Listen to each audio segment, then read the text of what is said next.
போன 27ஆம் தேதி வந்து வேர்ல்டு தியேட்டர்ஸ் டேன்னு சொல்லி மூவி பப் அவங்க வந்து நம்ம ஜனங்கக்கிட்ட வந்து எந்த படத்தை வந்து ரீரிலீஸ் பண்ணலான்னு அதுக்கு முன்னாடி ஒரு சின்ன ஓட்டிங் பண்ணியிருக்காங்க. அதில் எல்லாருமே பையாவை செலக்ட் பண்ணி அன்றைக்கி வந்து இந்த ஸ்க்ரீனிங் ஆச்சு. ஒரு முக்கியமாக 4 சிட்டியில் மட்டும். சென்னையில் வந்து கமலா தியேட்டர்ஸில் ஒரு 2 ஸ்க்ரீன் பண்ணியிருந்தாங்க. 12 மணிக்கு ஒரு ஷோவும் ஈவினிங் ஒரு 7 மணிக்கும். நான் தேட்டருக்கு படம் பார்க்க போயிருந்தேன். இந்த படத்தை பல முறை இப்போ டிவியில் பார்த்துட்டோம். அதுக்கப்புறமும் ஜனங்களோட மறுபடியும் பார்க்கும்போது உண்மையிலேயே நான் வந்து ரொம்ப அது அவங்களுடைய அந்த ஒவ்வொரு சீனுக்கும் ஒவ்வொரு டைலாக்குக்கும் பக்கத்தில் ஒருத்தவங்க வந்து உட்காந்துட்டு வந்து ஒவ்வொரு டைலாக் வர்றதுக்கு முன்னாடியே சொல்லிட்டே இருந்தாங்க. எனக்கு ஆச்சரியமாக இருந்துச்சு. நீ எத்தனை வாட்டி படம் பார்த்துன்னு கேட்டேன். நான் 60 வாட்டி படம் பார்த்துன்னு சொன்னாங்க. இதுக்கு முன்னாடி பல பேர் எனக்கு வந்து நான் 20 தடவை பார்த்துருக்கேன், 30 தடவை பார்த்துருக்கேன் சொன்னதெல்லாம் நான் கேட்டிருக்கேன். அது எப்படி ஒரு படத்தை இத்தனை வாட்டி பார்க்க முடியுமா அப்படின்னு ஆச்சரியமாக இருக்கும். நானும் சின்ன வயசில் வந்து ஒரு நல்ல பிடிச்ச படங்களை ஒரு 10 வாட்டி 5 வாட்டிலாம் பார்த்துருக்கேன். ஆனால் வந்து பையாவை மட்டும் பர்டிகுலராக வந்து நான் நிறைய வாட்டி பார்த்தேன்னு ரொம்ப பேர் சொல்லுவாங்க. உண்மையிலேயே வந்து நாங்களும் இது ரீரிலீஸ் பண்ணணும்னு சொல்லி திருப்பதி பஸ்ஸில் வந்து ரொம்ப நாள் நினச்சிட்டே இருந்தோம். அது கரெக்டாக எனக்கு இந்த தேட்டரில் போய் பார்க்கும்போது எனக்கு இன்னும் கொஞ்சம் கூட கூடுதலாக ஒரு பெரிய நம்பிக்கை, ஒரு ஜனங்களுக்கு இதை திருப்பி கொண்டு போகணுங்கிற ஒரு ஆர்வம் எல்லாமே ஏற்பட்டுச்சு. இந்த படத்தை வந்து அன்றைக்கி தேட்டரில் பார்க்கும்போது எனக்கு பெரிய ஒரு அனுபவம். அதுவும் இல்லாமல் வெற்றி தோல்வி இது ஜெயிக்குமா தோக்குமாங்கிற பயம்லாம் இல்லாமல் ஒரு தேட்டருக்கு போய் படத்தை பார்க்க போகிறோம்ல நம்ம படத்தை, அது வந்து எனக்கு புது எக்ஸ்பீரியன்ஸு. ஏன்னா ஒரு படம் ரிலீஸ் பண்ணிவிட்டு ஒரு பதட்டத்தோடையே இருப்போம்.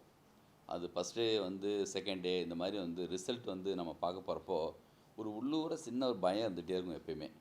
இந்த சீன் ஒர்க் அவுட் ஆகுமா, இந்த இடம் கொஞ்சம் எடிட் பண்ணியிருக்கலாமா அப்படிங்கிற ஒரு பதட்டத்தோடையே பார்ப்போம். நம்ம என்ஜாய் பண்ணவே முடியாது. இந்த வாட்டி வந்து ஒரு புதுசாக ஒரு அனுபவம் எனக்கு. ஒவ்வொரு சீனையும் நானே ஒரு ஆடியன்ஸ் மாதிரி ஒரு ஜனங்களுடைய ஒரு ஆளை மாதிரி உட்காந்து பார்த்தது வந்து ஒரு புது ஒரு அனுபவமாக இருந்துச்சு. அந்த சாங் வந்து ரீரிலி வந்து ஒவ்வொருத்தங்களும் ஒன்மோர் கேட்டாங்க. அந்த வந்து அடடா மலையையும் சரி, அதுக்கப்புறம் வந்து என்காதல் சொல்ல நேரமில்லை சாங்கை 2 முறை வந்து அந்த 2 சாங்கையுமே வந்து அவங்க ஒன்ஸ் மோர் போட்டாங்க. அது கூட தேட்டரில் வந்து அந்த தேட்டர்லேயும் பெரிய லெவலில் கமலா தேட்டரில் ஒரு பெரிய என்ஜாய்மெண்ட் என்னென்னா, இதுக்கு முன்னாடி ஒரு சில படங்கள் ரீலீஸ் பண்ண படங்களுடைய கிளிப்பிங்ஸ் மட்டும் நான் பார்த்தேன். சவுண்டு பாதி அவங்களுக்கு தெரிஞ்ச சாங் வரும்போது அந்த டிஜே மாதிரி அவங்க வந்து செயல்படுறாங்க. ஒரு சாங்கை வந்து அப்படி 2வது வரியை ஆடியன்ஸை சொல்ல வைக்கிறது. இப்படி பெரிய ஒரு கொண்டாட்டமாக அந்த தேட்டரில் பார்த்தேன். ரொம்ப ஹாப்பியாக இருந்துச்சு. படம் பார்த்துட்டு இருக்கும்போது எல்லா டெக்னீஷியனும் மைண்டில் வந்துட்டு போனாங்க. அது ஒரு படம் ஜெயிக்கிறதுக்கு நம்ம வந்து ஒரு டைரக்டர், ஒரு கதை அது மட்டுமே காரணம் கிடையாதுங்கிறது பையா மாதிரி படம் பார்க்கும்போது தெரியும். ஏன்னா அதில் பெரிய கதையெல்லாம் கிடையாது. ஒரு சின்னதாக ஒரு ஒரு ட்ராவல் மூவி, ஒரு சின்ன கதை, அதை வச்சுட்டு ஒரு படத்தை ஒர்க் அவுட் பண்ணணுன்னா பெரிய காரணம் வந்து என்னென்னா அதில் வந்து டெக்னீஷியன்ஸ், யுவன் சங்கர் ராஜா, இதெல்லாம் நீங்களே கேட்பீங்கன்னு நினைக்கிறேன். அப்படியே அதை விட்டு நான் போயிட்டே இருப்பேன். முடிஞ்சிச்சு இருந்துச்சு போயிடலாம். இது ஓகேவா இல்லை ஒன்மோர் போகணுமா? நடுவில் ஏதோ கொலை இருந்துச்சு, அதுதான் கண்டென்ட் ஆகிடக்கூடாது.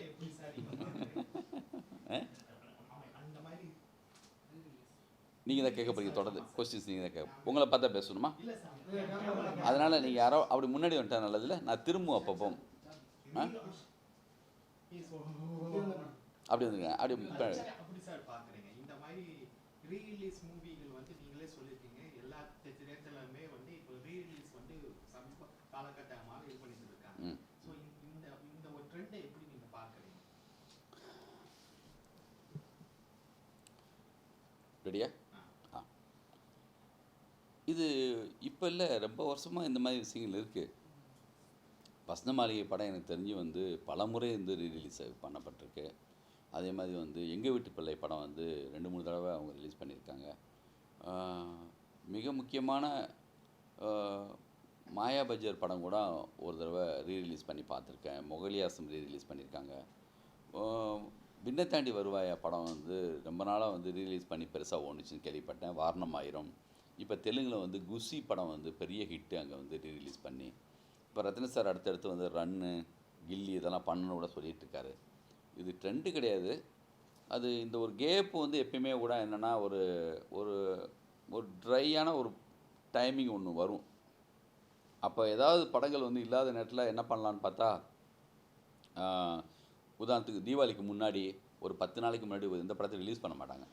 கொஞ்சம் பழைய படங்கள்லாம் கொஞ்சம் போடுவாங்க. அந்த மாதிரி ஒரு எலெக்ஷன் டைம் கொஞ்சம் சினிமாவில் ரிலீஸுக்கான பெரிய படங்கள் கொஞ்சம் இல்லாத நேரம். இது எப்பயுமே தேட்டர்ஸ்காரங்களுக்கு வந்து என்னென்னா, ஒரு பழைய படங்களை போடலாமேன்னு இருப்பாங்க. அது ரீலீஸுங்கிற ஒரு வார்த்தையோட இப்போ ஒரு பெரிய கொண்டாட்டமாக அப்படி ஒரு மாறி இருக்குது. இதில் என்ன பெரிய ப்ளஸ்னால், தனித்தனியாக ஒரு விஷயத்தை என்ஜாய் பண்ணுறது ஒன்று, ஒரு கூட்டமாக ஜனங்க மொத்த பேரும் தேட்டருக்கு வந்து அவங்க ரசித்த விஷயத்த மறுபடியும் எல்லாரோடையும் கனெக்டிவிட்டியாக பார்க்கும்போது, ஒரு காமெடியாக இருக்கட்டும், இல்லை ஒரு சின்ன ஒரு ஆக்ஷனாக சீனாக இருக்கட்டும், இல்லைனா பெப்பியான ஒரு சாங்காக இருக்கட்டும், அது என்ன ஆகுதுன்னா பல மடங்காக மாறுது அந்த சந்தோஷம். அது ஒரு பெரிய ஹாப்பி அவங்களுக்கு வந்து அதில் வந்து ஃபீல் பண்ணுறாங்க. எப்பயோ பார்த்த ஒரு விஷயம், அதை வந்து அந்த பழைய ஆடியன்ஸு வராங்க, இதை கேள்விப்பட்ட புதுசு வராங்க, குட்டி பசங்களாம் படம் பார்த்துருப்பாங்கள்ல. அப்போல்லாம் நான் வந்து எங்கள் வீட்டில் எங்கள் சியாமலா எங்கள் பெரிய பொண்ணு, அவங்க வந்து எனக்கே ஞாபகம் இல்லை, அப்போ என்னடா வயசு உனக்குன்னு கேட்குறேன். 4வது படிச்சிருக்கீங்கன்னு சொல்கிறாங்க. போஸ் பொண்ணுங்க 2 பேர் இருப்பாங்க. அவங்கெல்லாம் அப்போ வந்து 2 வயசு, அப்போ 2, 3 வயசு தான் சொல்கிறாங்க. அவங்களுக்கு இந்த படம் வந்து பார்த்துட்டு அவங்களும் என்ஜாய் பண்ணுறாங்க. இப்போ வந்து இந்த படத்தை நல்ல ஒரு யூத்தாக அந்த மாதிரி பார்த்து ரசித்தவங்களும் வந்து படம் பார்க்கும்போது அந்த பழைய நினைவோடு வராங்க. பர்டிகுலராக யுவன் சங்கர் ராஜாவுடைய அந்த சாங் வந்து பெருசாக கனெக்ட் ஆகி அப்படி ரசிக்கிறாங்க. தேட்டரில் பார்க்கும்போது ரொம்ப சந்தோஷமாக இருந்துச்சு. சார் இப்போ வந்து ஆடியன்ஸ் கிட்ட நான் ஃபீட்பேக் கேட்கும்போது அவங்க என்ன சொன்னாங்கன்னா, இப்போ உள்ள கதையும் சரி, கண்டென்ட்டும் சரி, டேரக்டரும் சரி, ரொம்ப கிளீன்ஸாக இது பண்ணுறாங்க. அவங்களுக்கு ஒன்றுமே தெரியலை. அப்போ உள்ள படங்கள் வந்து ஒரு ஒரு ஒரு ஒரு ஒரு வைப்ரேட்டாக இருக்குது. அதனால தான் நாங்கள் மூவி பார்க்க வரோம்னு சொல்லி ஒரு காரணத்தை வந்து மிங்கிள் பண்ணுறாங்க. இதை பற்றி ஐயோ, அப்படியெல்லாம் பொதுவாக வந்து ஒரு குற்றச்சாட்டு வைக்கவே கூடாது. எனக்கு பிடிச்ச மிக மிக முக்கியமான டைரக்டர்ஸு, மிக மாஸ்டர் பீஸு, அப்படியெல்லாம் பெரிய பெரிய விஷயங்கள்லாம் முதலே நிகழ்ந்துருச்சு. அதோடைய மிச்ச சொச்சமாக தான் நம்மலாம் பண்ணிகிட்ருக்கோம். என்னென்னா ஒரு சிலது வந்து என்னென்னா ஒரே டைப் ஆஃப் படங்கள், ஒரு சில சாங்கெல்லாம் வந்து அவாய்ட் பண்ணி சில படங்கள் அந்த மாதிரிலாம் வந்ததுனால கொஞ்சம் அப்படிலாம் இருக்கலாம். எப்பயுமே அந்த காலம் மாதிரி இல்லைன்னு சொல்லி எப்பயுமே எல்லா காலத்தையும் சொல்லிகிட்டு இருப்பாங்க. அது ஒரு பெரிய ஒரு குறைபாடாக பேசுவாங்க. எங்கள் அப்பாவுக்கு வந்து எம்ஐ சுவாமிநாதன் சாங்கு தான் பிடிக்கும். நான் அப்போ இளையராஜாவை பயங்கரமாக ரசிக்கும் போது அவர் வந்து என்னென்னா, டே எம்எஸ்வி மாதிரி வருமாடாம்பார். அப்புறம் வைரமுத்து சார் கவிதை எழுத ஆரம்பித்த பிறகு கண்ணதாசன் மாதிரி இருக்குமான்னு சொல்லுவாங்க. அதுக்கப்புறமும் ஒருத்தங்க வருவாங்க, அதுக்கப்புறம் ஒன்று நடக்குங்கிறது எப்பயுமே நிஜம். அது காலகட்டத்தின் கட்டாயம் மாதிரி இருக்கும். அதனால் பழைய மாஸ்டர்ஸை வந்து நம்ம வந்து பழைய கிரேட் டைரக்டர்ஸை வந்து நம்ம வந்து எப்பயுமே குறைச்சி மதிப்பிடக்கூடாது. நம்ம வந்து அவங்ககிட்டேருந்து கற்றுக்கிட்டதை, அவங்ககிட்ட வந்து நம்ம லேர்ன் பண்ணது தான் நம்ம வந்து நம்மளுடைய ஏதோ நம்மளுடைய அனுபவத்தெல்லாம் கலந்து ஏதோ தர்றோம். அதனால் வந்து அப்படி சொல்ல முடியாது. கொஞ்சம் அவங்களுக்கு வந்து என்னதான் இருந்தாலுமே இப்போ ஒரு சவுண்டு ஒன்று இருக்கும். நம்ம என்னதான் இருந்தாலுமே கொஞ்சம் சொல்லுவோம், அந்த மாதிரி ராஜா சார் சாங் தான்ப்போம். ரகுமான் அதுக்காக குறைச்சி மதிப்பிட முடியாது. ரகுமான் சார் வந்ததுக்கு பிறகு அது ஒரு பெரிய பேர் எழுச்சியாக இருந்துச்சு. இப்போ வந்து அனிருத் பண்ணுறாங்க, நாளைக்கு இன்னொருத்தர் கூட வருவாங்க. பாலா சார்கிட்ட ஒரு தடவை ஒரு கொஸ்டின் கேட்டிருந்தாங்க, நீங்கள் யாரை பார்த்து பயப்படுறீங்க, எந்த டைரக்டரை பார்த்து நீங்கள் வந்து வியக்கிறீங்கலாம் ஒரு கேள்வி கேட்டாங்க. அப்போ சொன்னார், நாளைக்கு புதுசாக வர இயக்குனரை பார்த்து நான் பயப்படுறேன்னு சொல்லி விகடனில் ரொம்ப நாளைக்கு முன்னாடி ஒரு இன்டர்வியூ கொடுத்தாரு. அதனால் வந்து நாளைக்கு வர்ற ஒருத்தர் வந்து அவர் தான் ரொம்ப இம்பார்ட்டன்ட். அதுக்காக வந்து நேற்று இருந்தவங்க இம்பார்ட்டன்ட் இல்லைன்னு அர்த்தம் கிடையாது. சார் இப்போ ஜி படத்தை வந்து பார்ட் 2 கூட இது பண்ணலாம், ஒரு மீம்ஸ்லாம் நாங்கள் சும்மா ரேண்டமாக பார்க்கும்போது பார்த்தோம். ஏன்னா ஜி வந்து உங்களுடைய கேரியரில் வந்து எங்களை பொறுத்த வரைக்கும் முக்கியமான ஒரு படம். நீங்களே 2-3 சொல்லிக்கிறீங்க. வேணுமா? இதை பற்றி என்ன பாவம் ஜன ஐயோ ரெக்கார்ட் பண்ணோம்னா இல்லை, இதை பற்றி என்ன நினைக்கிறீங்க?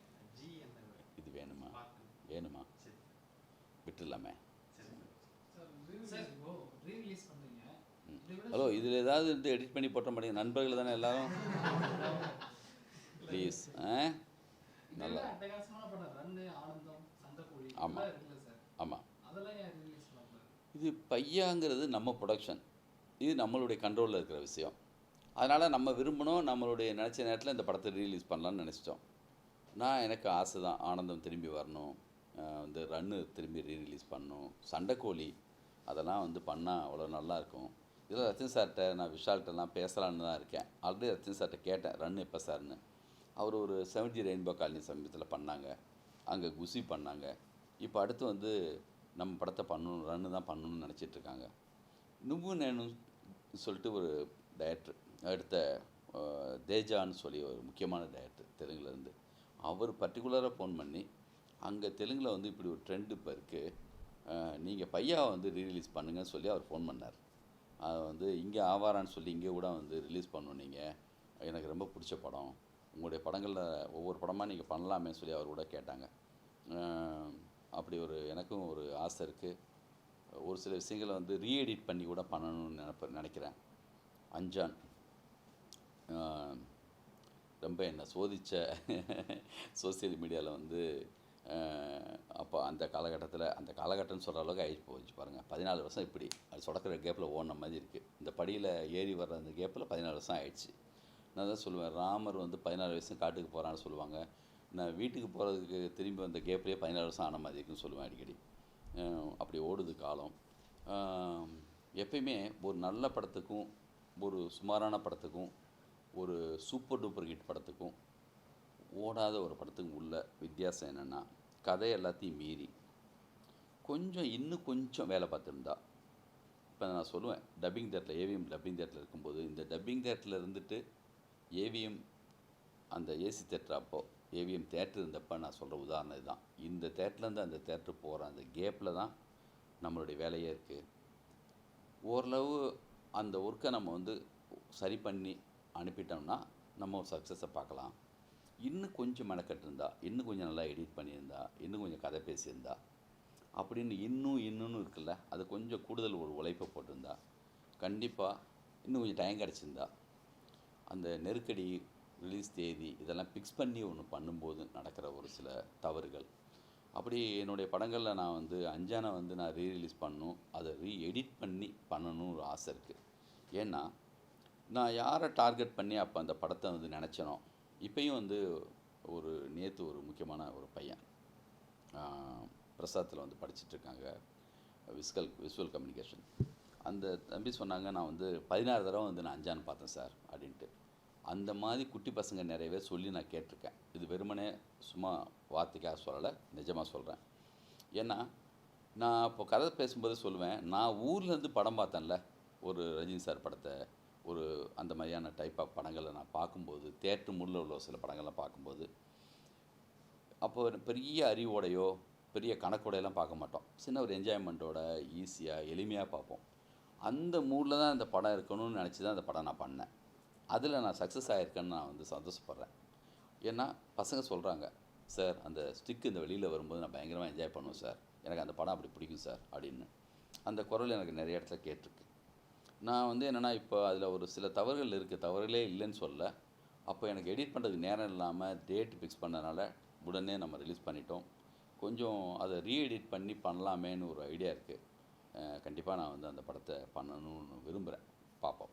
சார், அந்த காலகட்டத்தில் வந்து பெரிய ஹீரோக்கள் வச்சு படம் பண்ணாலும் அந்த கண்டென்ட் இருக்கும், ஃபேமிலி ஓரியன்டாக ஃபேமிலியாக அந்த படம் பார்க்குற மாதிரி இருக்கும். ஆனால் இந்த காலத்தில் வந்து ஃபுல் அண்ட் ஃபுல்லு ஆடியன்ஸ் ரசிகரை மட்டுமே பிளான் பண்ணி ஹீரோக்கள் பண்ணுறாங்களா? அதனால் அந்த கண்டென்ட் மிஸ் ஆகுதா? ஃபேமிலி ஆடியன்ஸ் வரமாட்டாங்களா? ஐயோ, அந்த காலம் இந்த காலம் பேசுகிறதுக்கு நான் என்னங்க பயமாக இருக்குது. இங்கே உட்காந்துருக்கிறது எஸ்பி முத்துராமன் நெஞ்சுக்காக.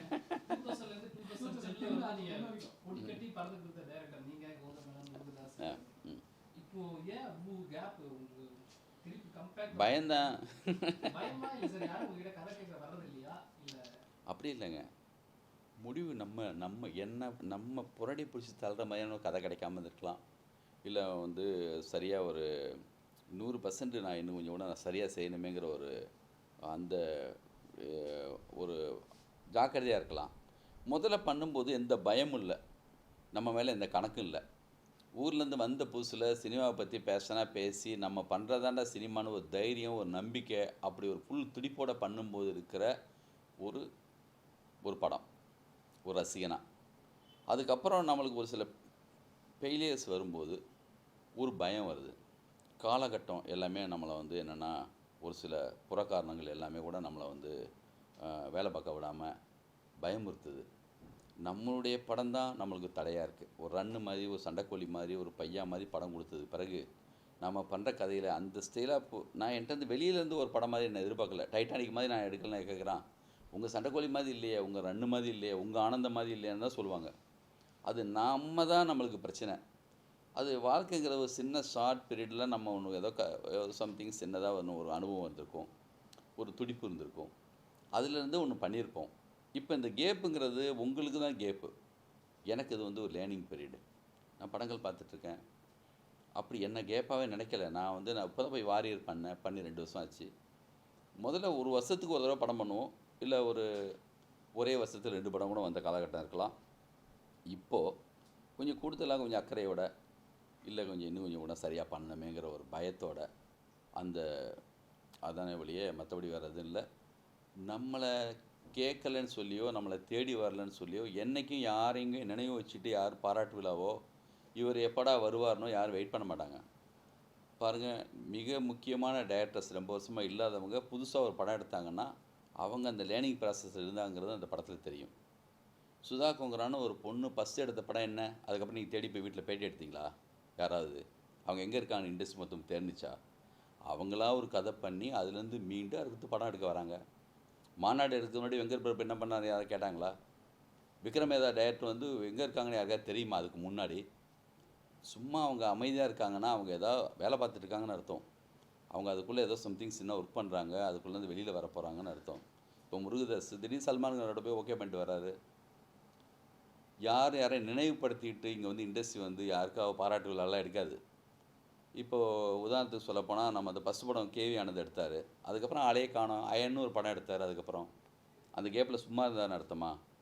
அவங்க ஏதோ தேடிட்டு இருக்காங்க, ஏதோ பண்ணணும் விருப்பத்தில் இருக்காங்கன்னு அர்த்தம்.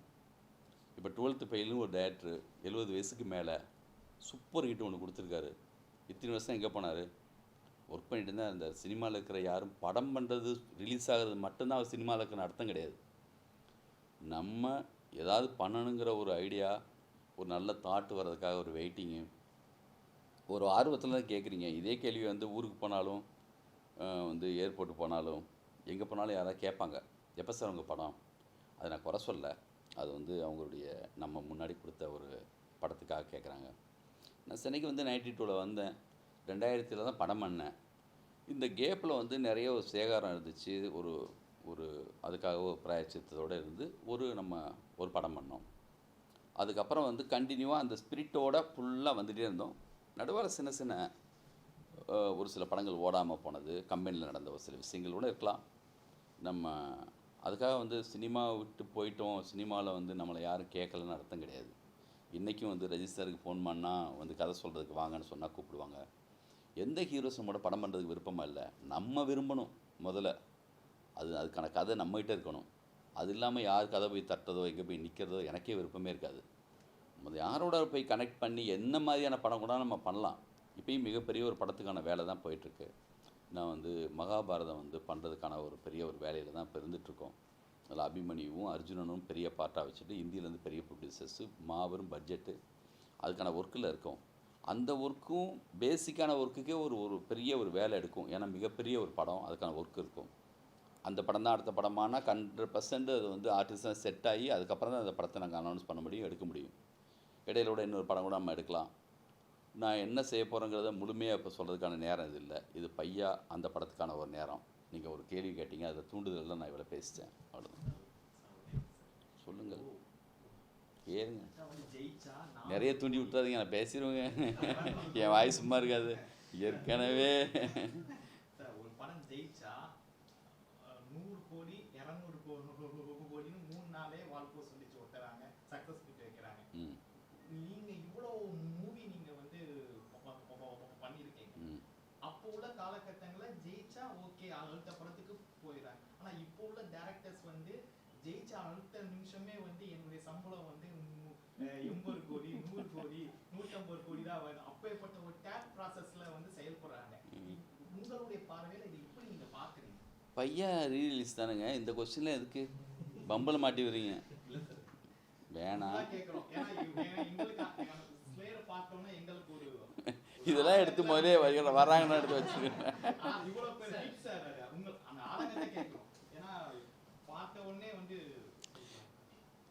இதுக்கெல்லாம் நான் ஆதங்கப்பட்டாலோ இதுக்கெல்லாம் பதில் சொன்னாலோ நான் இதுலேருந்து இதை பழைய ஆளை மாதிரியும் நான் இதை விரும்பாத ஆள் மாதிரி ஆகிடும்.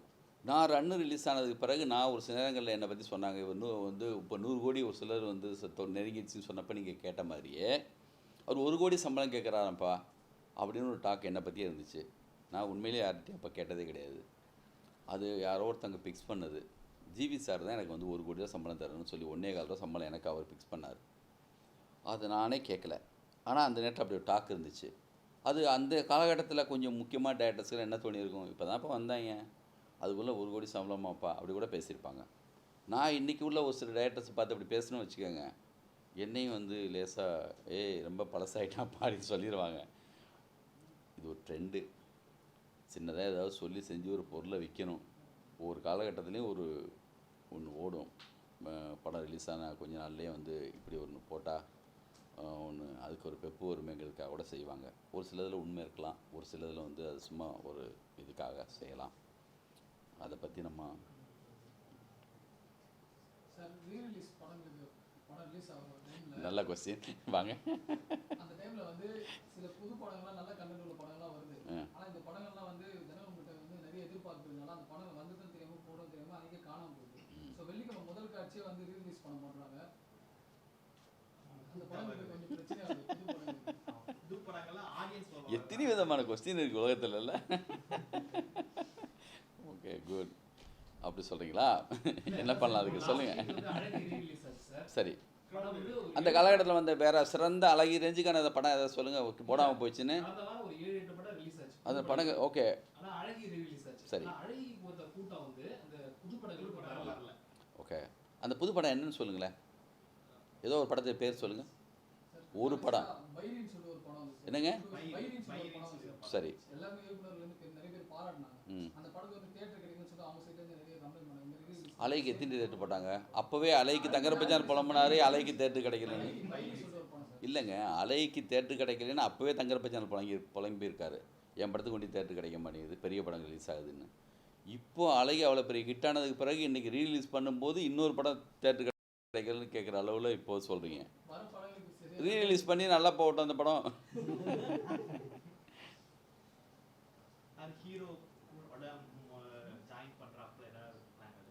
நானா ஸ்கிரிப்டு கதை வந்துருச்சுன்னு சொன்னால் வண்டி நிற்காது. நான் போயிட்டு இப்போ எங்கே வேணுமோ யார் வீட்டில் வேணுமோ கதை வந்துச்சுன்னா தேடி போயிடுவேன் மனசோட. எல்லா ஹீரோவும் நம்ம நண்பர்கள் தான், நம்ம வந்து படம் பண்ண சொல்லி விரும்புகிறவங்க தான். கதை நான் வந்து கம்பெனியில் படம் பண்ணுறேன். திருப்பதி பஸ்ஸில் எப்போயோ படம் பண்ணும்போது நிறைய படங்கள் கதை கேட்போம். சரியான கதை கேட்கும்போது அது யாராக இருந்தாலுமே படம் பண்ணுறதுக்கு நம்ம ரெடி ஆகிடுவோம் இல்லையா? நல்ல படம் பார்த்தோன்னா அந்த படத்தை ரிலீஸ் பண்ணணும் நம்மளுக்கு தோணிடும். நம்மளுக்கே தெரியுது இல்லையா சரியான விஷயம் என்னங்கிறது, ஓரளவு நம்மளுக்கும் தெரியுது. அந்த சரியான ஒரு விஷயம் வராமல் நானும் போயிட்டு யார்கிட்டையும் போயிட்டு நான் வந்து போய் பேச மாட்டேன். எனக்கு நான் ஃபஸ்ட்டு வந்து ஓகே பண்ணணும்.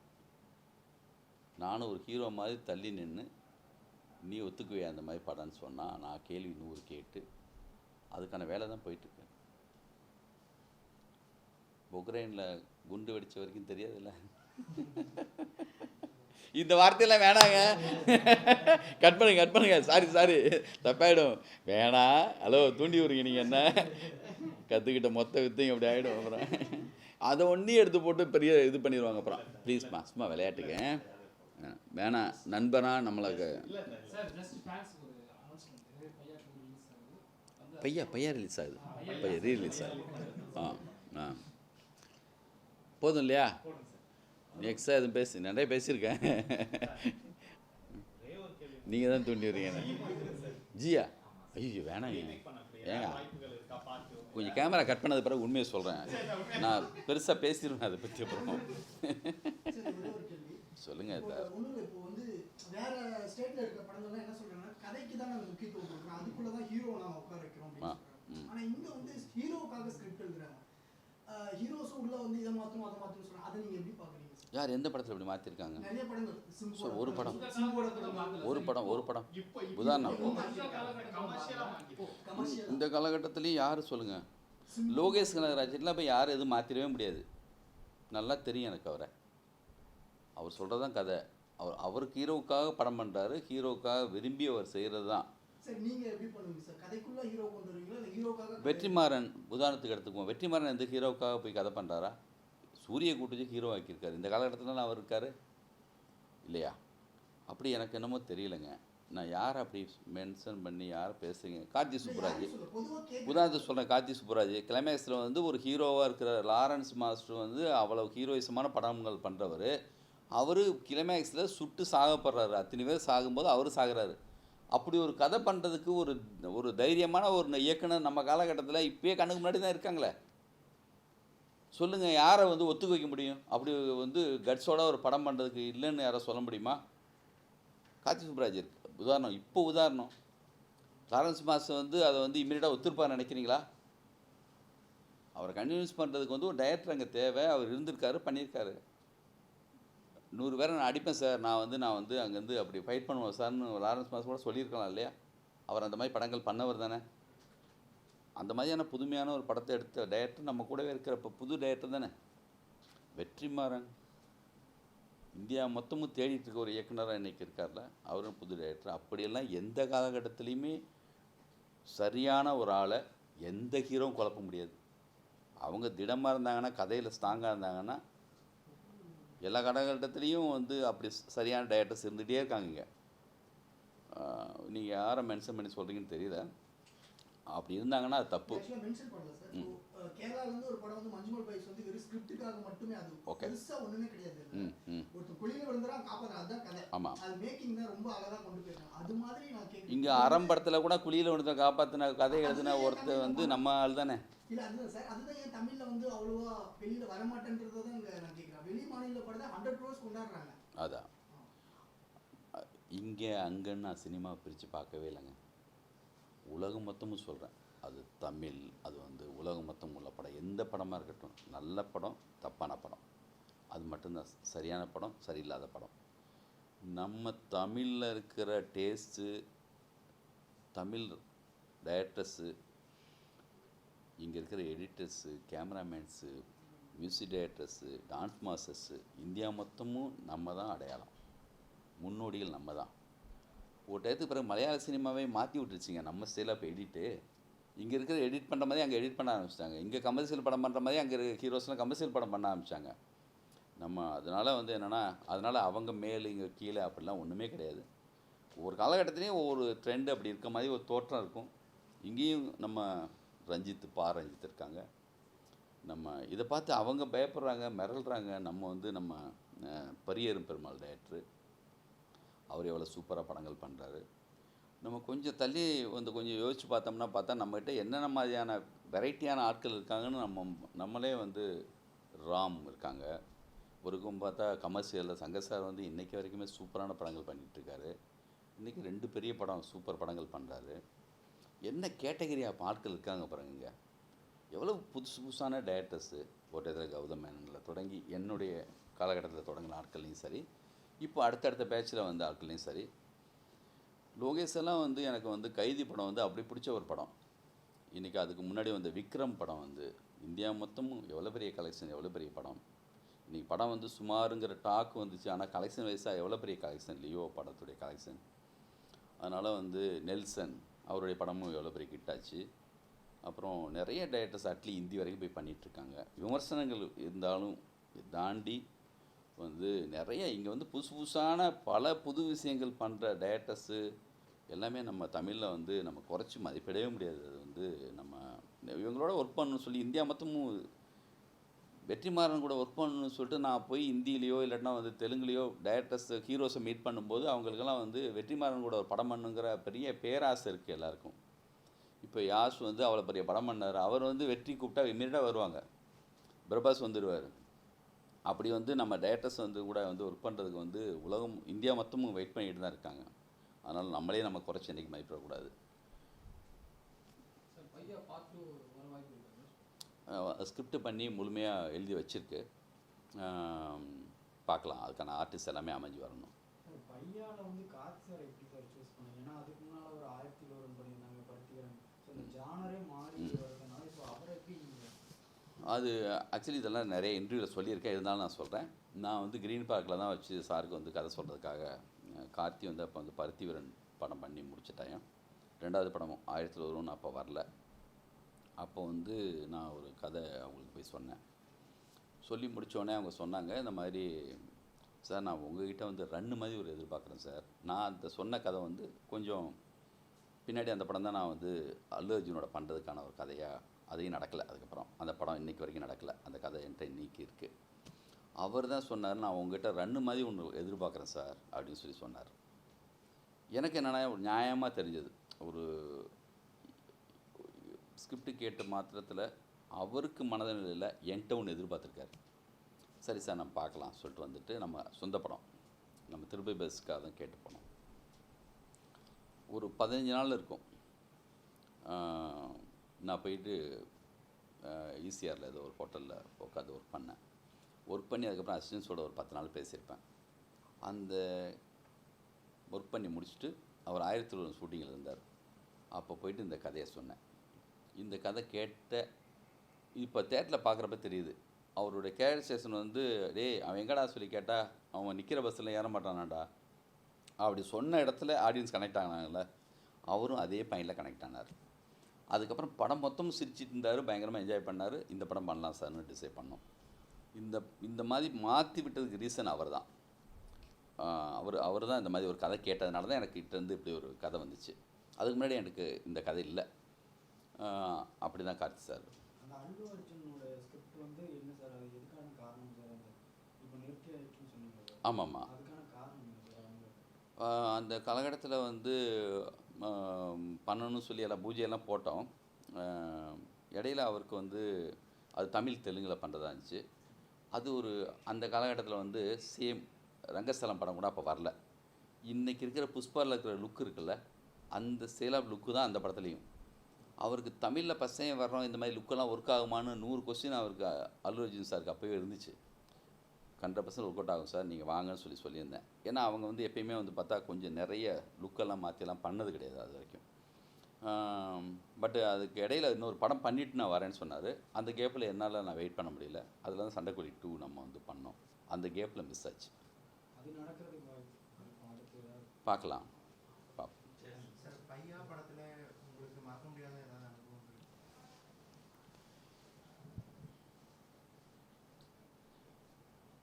பையா படம் மட்டும் என்னென்னா, இது எத்தனை படம் எடுத்தாலும் பையாவில் வந்து அந்த லொக்கேஷன்ஸ் இருக்குல்ல, நீங்கள் படம் பார்த்தா தெரியும். ட்ராவல்னால் படம் பார்க்கும்போது சிம்பிளாக ஏதோ 2 பேர் காரு மாதிரி தெரியும். ஆனால் அந்த ரோட்டில் போகிற எல்லா வண்டிகளும் நம்ம கண்ட்ரோலில் இருக்கிற வண்டிகள் தான். ஒரு ஒன்மோர் போனால் மறுபடியும் திருப்பி எல்லாமே திரும்பி வரணும். ஒரு கண்டெய்னர், ஒரு லாரி, 8 காரு, ஒரு பைக்கு, என்ன ரோட்டில் போனாலுமே அது நம்ம கண்ட்ரோலில் இருந்த வண்டிகள், நம்ம விட்டது. அது திருப்பி ஒன்று போனால் எல்லாமே திரும்பி வரணும், மறுபடியும் போகணும். பார்த்தா சிம்பிள் மாதிரி தெரியுதுல்ல, ஆனால் பார்த்தா அவ்வளோ வேலை இருக்குது அதுக்குள்ளே. லொக்கேஷன் வைஸாக என்னென்னா, நான் எந்த படத்துலையும் லொக்கேஷனுக்காக அவ்வளோ மெனக்கிட்டதே கிடையாது. ஏன்னா ட்ராவல் மூவிங்கிறதுனால நிறைய லொக்கேஷன், எத்தனை ஊர், ஹைதராபாத்தில் தொடங்கி பெங்களூரில் ஆரம்பித்து ஹைதராபாத் போயும், சத்தாரா, புனே, என்டி ஸ்டுடியோவில் கிளைமேக்ஸ் ஷூட் பண்ணோம். அதுக்கப்புறம் வந்து நிறைய லொக்கேஷன்ஸ், வாகமனில் அந்த அடடா மலை சாங்கு. இந்த படத்துக்காக நான் மெனக்கெட்ட மாதிரி லொக்கேஷன்ஸ் வந்து என்னென்னா ரோடு தான், ஆனால் பட் என்ன நிறைய லொக்கேஷன்ஸ் போயிட்டே இருக்கும். மறக்க முடியாத விஷயம்னா கிளைமேக்ஸை ரீஷூட் பண்ணது. சொந்த படம், ஆனால் கிளைமேக்ஸில் ஒரே ஒரு கொஸ்டின் கேட்டாங்க. அது எங்களுக்கு பயமாக இருந்துச்சு. அப்போல்லாம் ஒரு டைமும் இருந்துச்சு, ரிலீஸ் செய்தி போடல, எல்லாமே நம்ம கண்ட்ரோலில் இருந்துச்சு. அதனால் அவ்வளோ செலவு பண்ணி எடுத்த ஒரு கிளைமேக்ஸை அது நிதின் தேசாய் ஸ்டூடியோவில் ஷூட் பண்ணுது.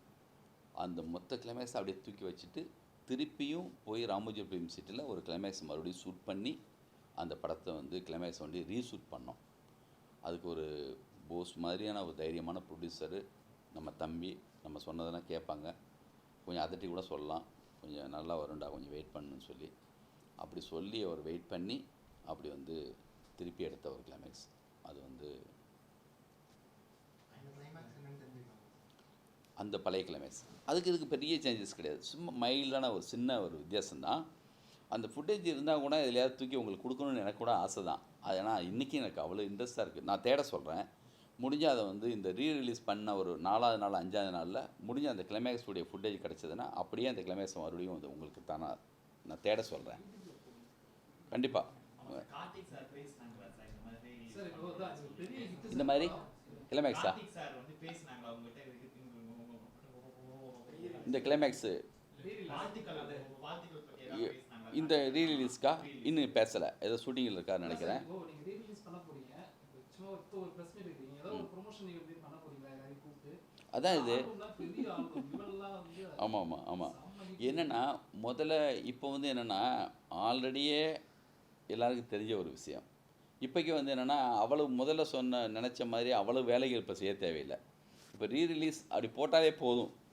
அதுக்காகவே ஆல்ரெடி ஒரு வெயிட்டிங்கில் இருக்காங்கல்ல.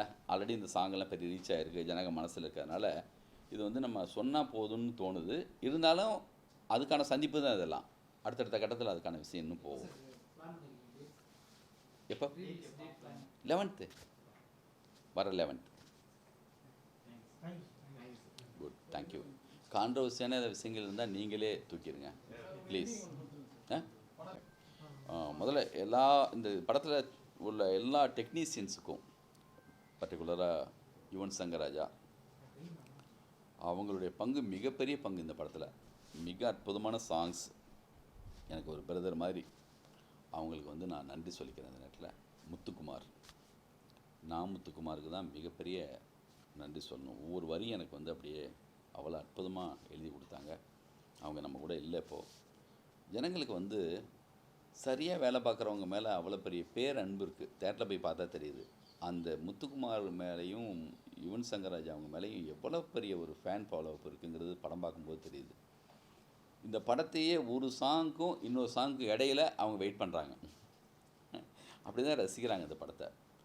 அப்புறம் இந்த படத்தில் வந்து கார்த்தி சார், தமன்னா வந்து சும்மா சொல்லக்கூடாது. 2 பேருமே அப்போ வந்து என்னென்னா ட்ராவல் மூவிங்கிறதுனால எங்கெங்கேயோ வண்டி போகும். நாங்கள் நினச்ச இடத்துலலாம் எடுப்போம். அவங்க 2 பேரையும் காரில் விட்டு நாங்கள் வாட்டி எங்கேயோ போயிட்டு ஏதோ வேலை பார்த்துட்டு இருப்போம். அதனால் வந்து என்னென்னா அதுக்கு ஒரு பெரிய பொறுமையும் ஒரு அந்த பேஷனும் இல்லாமல் அவங்களால வந்து இந்த படத்துக்குள்ளே வந்து நடிச்சிருக்க முடியாது. கார்த்தி சார்லாம் வந்து என்னென்னா அப்படி கார் ஓட்ட தெரிஞ்ச, ஒருவேளை அவருக்கு வந்து சரியாக வண்டி ஓட்ட தெரிலன்னு வச்சுக்கோங்க, நான் எவ்வளோ கஷ்டப்பட்டிருப்பேன். அவர் சூப்பராக வந்து அவ்வளோ அழகாக ஹேண்டில் பண்ணுவார். அப்புறம் நம்ம அந்த மாதிரி ஒரு படம் அவர் விரும்பின மாதிரியான ஒரு படம் வந்துருச்சு. ஒரு ஸ்டைலான ஒரு ஆளாக ஒரு மாறி வந்ததில் பெரிய ஹாப்பியாக இருக்குது. இந்த படம் தமிழ் தெலுங்கில் பெரிய ஹிட்டு. அவருடைய லுக் வைஸாகவும் அவர் வந்து ரொம்ப ரொம்ப நல்லா இருப்பாங்க அந்த படத்தில். அதுக்கு வந்து மணிகண்டன் சார் கேமராமேனுடைய பிரியா மணிகண்டன் சொல்லி அவங்க தான் காஸ்டியூம் டிசைனர். அந்த ஃபஸ்ட்டு படம் அவங்களுக்கு பண்ணாங்க. இந்த படத்தில் நிறைய டெக்னீஷியன்ஸ் இந்த நேரத்தில் நன்றி சொல்லணும். நான் இந்த படத்துடைய ப்ரொடியூசர் போஸ் தம்பி, அவங்களுக்கு தனியாக நன்றி தேவையில்லை. இருந்தாலுமே நான் என்னை நம்பி இவ்வளோ பெரிய நான் என்ன ஷூட் பண்ணுறேன் செய்கிறேன்னு சொல்லி கேட்காம நான் நினச்சதெல்லாம் எடுத்திருக்கேன். வேணான்னு சொல்லி தூக்கி போட்டிருக்கேன். ஒரு ஃபைட்டை கிளைமேக்ஸில் மறுபடியும் ரீஷூட் பண்ணியிருக்கேன். ஒரு முழு ஃபைட்டை ஒன்று எடுத்து அந்த ஃபைட்டை தூக்கி தனியாக வெளியில் வச்சுருக்கோம். அதனால் வந்து அவ்வளோ பெரிய சுதந்திரம் கொடுத்ததுனால அவருக்கும் நன்றி சொல்லணும். மதி கேமராமேன், என்னுடைய ஃப்ரெண்டு, என்னுடைய காலேஜ் மேட்டு. அந்த படம் தான் அவருக்கு ஃபஸ்ட் டைமாக இப்படி ஒரு பெரிய படம். அவர் வந்து பெருசாக இதுக்கப்புறம் வந்து தெலுங்கில் பெரிய லெவலில் அவர் வந்து இன்றைக்கும் மிக முக்கியமான வாண்டடான ஒரு கேமராமேனாக இருக்கார். அவருக்கும் என்னுடைய தேங்க்ஸ். இந்த படம் பார்க்கும்போது அவருடைய பேர் உழைப்பு தெரியுது. கண்ணன் மாஸ்டர் அவர் வந்து ஃபஸ்ட்டு பீட்டர் கைன் இருந்தாங்க. அவர் வேற ஒரு படம் மகதீரா மாதிரி ஒரு படத்துக்கு வந்து ஒர்க்கு போயிட்டார். அந்த நேரத்தில் அவர் மாறிட்டார். கண்ணன் மாஸ்டர் உள்ளே வந்தாங்க. வந்துட்டு எனக்கு சண்டைக்கோழிக்கு பிறகு கண்ணன் மாஸ்டர் வந்து இந்த படத்தில் ஒர்க் பண்ணி கொடுத்தாங்க. ரொம்ப சூப்பர் ஒர்க்கு அவர் ஒர்க்கு. Rajeevan art director. இன்றைக்கி இந்த சுத்திதே சாங்கு அது வந்து ஃப்ளோரில் தான் ஷூட் பண்ணோம். பேக்ரவுண்டு ஃபுல்லாக சிஜியில் க்ரியேட் பண்ணியிருந்தோம். அவருக்கும் நான் தேங்க்ஸ் சொல்லிக்கிறேன். இந்த படத்தில் வந்து அசிஸ்டன்ட் டைரக்டர்ஸு, ஆல் டெக்னீஷியன்ஸ் எல்லாருக்குமே வந்து ஜெகன் காமெடி பண்ணியிருப்பாங்க அவங்களுக்கு. அப்புறம் இந்த பட சார்பான எல்லாருக்குமே வந்து நான் வந்து இந்த நேரத்தில் ஒரு வந்து மனசோட தேங்க்ஸ் சொல்லிக்கிறேன். தேங்க்யூ.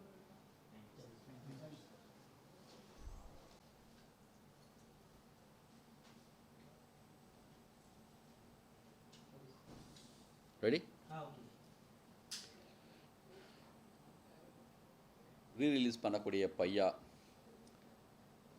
எப்பயுமே ஒரு படம் பார்க்க போகிறப்போ நம்ம ஃபஸ்ட்டு ரிலீஸுங்கிறப்போ ஒரு பெரிய டைரக்டருக்கு உள்ள பெரிய பிரச்சனைனா பெரிய டென்ஷன். டைரக்டருக்கு மட்டும் இல்லை, அந்த மொத்த வந்து அதில் ஒர்க் பண்ண எல்லா டெக்னீஷியனுக்குமே ஒரு டென்ஷன் இருக்கும், இந்த படம் ஓடுமா ஓடாதான்னு. அந்த மனசோடு தான் போய் தேட்டருக்கு போய் ரிசல்ட்டு பார்க்க போவோம், திக்குன்னு இருக்கும். ஆனால் இப்போ ஒரு பெரிய சௌரியம் என்னென்னா, ரீரிலீஸில் வந்து நான் பார்த்ததில் ரொம்ப கூலாக ஆல்ரெடி ஹிட்டு படம், அந்த ஆடியன்ஸ் மனநிலைக்கு நம்மளும் போயிட்டு ஒரு படத்தை என்ஜாய் பண்ணுறது இருக்குல்ல, நல்லா இருக்குது. இதே மாதிரி படம் ரிலீஸுக்கு ரியலான நம்மளுடைய ஒரிஜினல் படத்துக்கு இருந்தால் நல்லாயிருக்கும் அப்படிங்கிற மாதிரி ஒரு அப்படி இருந்துச்சு. ஒரு 50 நாள் நான் கமலா தேட்டரில் போய் படம் பார்க்கும்போது அப்படி ஒரு பெரிய ஒரு ரெஸ்பான்ஸு தமிழ்நாடு மொத்தமும். நான் 2வது படத்துக்கெல்லாம் ரிப்போர்ட் பார்க்கறதுக்கு ஏதாவது மற்ற தேட்டருக்கு போகிறப்போ பையாவுக்கு பிறகு ஒரு படத்துக்கு நம்ம வேட்டைன்னு நினைக்கிறேன் போனப்போ, திருச்சியில் ஒரு தேட்டருக்காரங்க சொன்னாங்க, சார் என்ன சார் நீங்கள் இந்த படத்துக்கு வந்திருக்கீங்களே, போன படத்துக்கு ஏன் சார் வராமல் போயிட்டீங்க, 3 தேட்டருக்கு கூட்டம் வெளியில் நிற்கும் சார் அப்படிம்பாங்க. இந்த படம் ரிலீஸ் ஆனப்போ இன்றைக்கி வந்து பிளாக் பஸ்டரு, ஒரு மாதிரி லேண்ட்மார்க்கான ஒரு படம், ஒரு மாதிரியான ஒரு என்னென்னமோ நல்ல வார்த்தைகள்லாம் போட்டு யாரோ பண்ணுறாங்க. அது ஹிட்டானதுக்கு பிறகு அந்த மாதிரி எல்லாமே ஒன்று சேர்ந்துக்கும். அப்போது இண்டஸ்ட்ரியை பொறுத்த வரைக்கும் பர்சனலாக நான் சொல்கிறேன், இண்டஸ்ட்ரி தான், ஜனங்களே இல்லை. இண்டஸ்ட்ரியை நான் குறை சொல்ல மாட்டேன், குறை சொல்கிறதுக்காக நான் அதை சொல்லலை. எப்பயுமே எந்த படத்துக்குமே வந்து ரிலீஸ் அன்னைக்கு ஒரு டிவைடான ஒரு கணக்கு எல்லாருக்குமே இருக்கும்.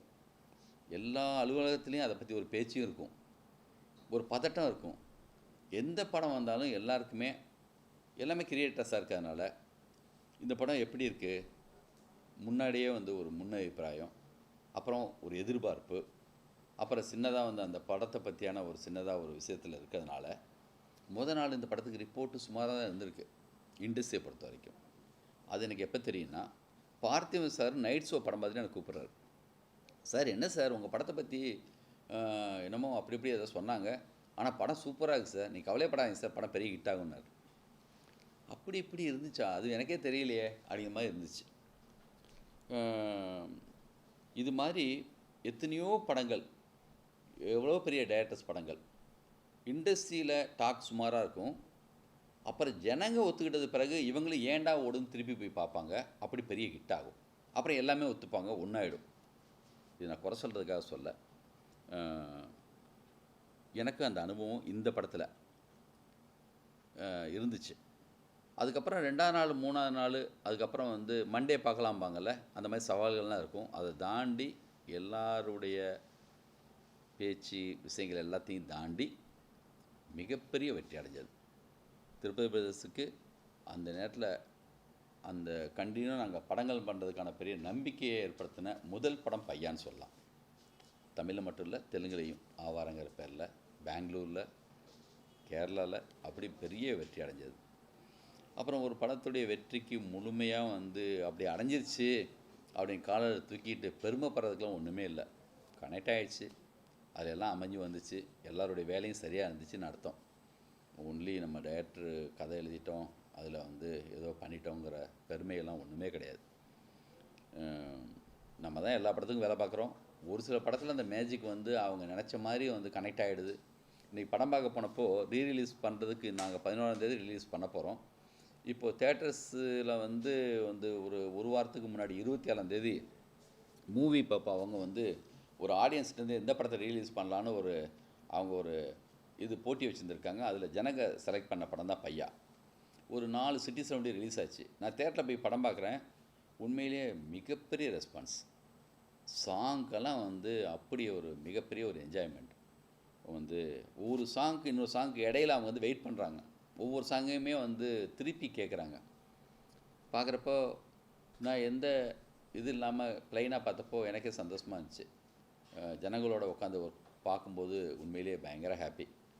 வந்து இந்த படத்தில் ஒர்க் பண்ண எல்லா டெக்னீஷியன்ஸுக்கும், கார்த்தி சார்லேருந்து தமன்னா, யுவன் சங்கர் ராஜா, முத்துக்குமார், பிருந்தா சாரதி டைலாக் ரைட்ரு, கனல் கண்ணன் மாஸ்டர், ராஜீவன், எல்லாருக்குமே, இந்த படத்துடைய ப்ரொடியூசர் போஸ் சார், கேமராமேன் மதி, காஸ்டியூம் டிசைனர் பிரியா மணிகண்டன், எல்லாருக்குமே நான் இந்த நேரத்தில் நன்றி சொல்லிக்கிறேன். இப்படி ஒரு வெற்றியில் இந்த படத்தில் ஒர்க் பண்ண ஆல் அசிஸ்டன்ட்ஸ் இந்த மாதிரியான வெற்றியில் என் கூட வந்து நின்று எனக்காக ஒர்க் பண்ண எல்லாருக்கும் மனசோட நன்றி சொல்லிக்கிறேன். ஏன்னா தேட்டரில் தெரியுது அந்த ரிசல்ட்டு, ஒவ்வொருத்தங்களுடைய ஒர்க்கும் அதில் தெரியுது. இந்த மாதிரி நேரத்தில் தான் மறக்காமல் எல்லாருக்கும் சொல்லணும்னு தோணுது. பரபரப்பில் ஒரு சில நேரங்களில் வந்து நம்ம விட்டுருவோம். ரிலீஸு அப்போ கூட ஒரு சில மறந்துருப்பேன். இந்த ரீரிலீஸில் நான் மறக்காமல் எல்லாரையும் சொல்லணும்னு தோணுச்சு. இந்த படத்துடைய பிஆர்ஓ ஜான்சன் சார் அப்போ எங்களுக்காக எல்லா ஒர்க்கும் அப்படி பண்ணி கொடுத்தாங்க. இந்த படத்தை வந்து கலைஞர் டிவி தான் அப்போ வந்து எங்களோட கூட இருந்து பண்ணாங்க. தயாநிதி அழகிரி அவங்க வந்து கிளவு நைனில் தான் இந்த படத்தை அப்போ ரிலீஸ் பண்ணாங்க. அவங்க வந்து இந்த படத்தை அவ்வளோ பெருசாக ரீச் பண்ணதுக்கு அவங்க மிக முக்கியமான ஒரு காரணம். அவங்களுக்கு நான் பர்சனலாக நன்றி சொல்லிக்கிறேன். விவேக் ரத்னவேல் சார், தயாநிதி அழகிரி என்னுடைய பிரதர் மாதிரி அவங்களுக்கும் இந்த நேரத்தில் நான் வந்து நன்றி சொல்லிக்கிறேன். 11th தியேட்டரில் ரீரிலீஸ் ஆகுது. உங்களோட உட்காந்து நானும் பார்க்குறதுக்கு ரொம்ப ஆர்வமாக இருக்கேன். தேங்க்யூ.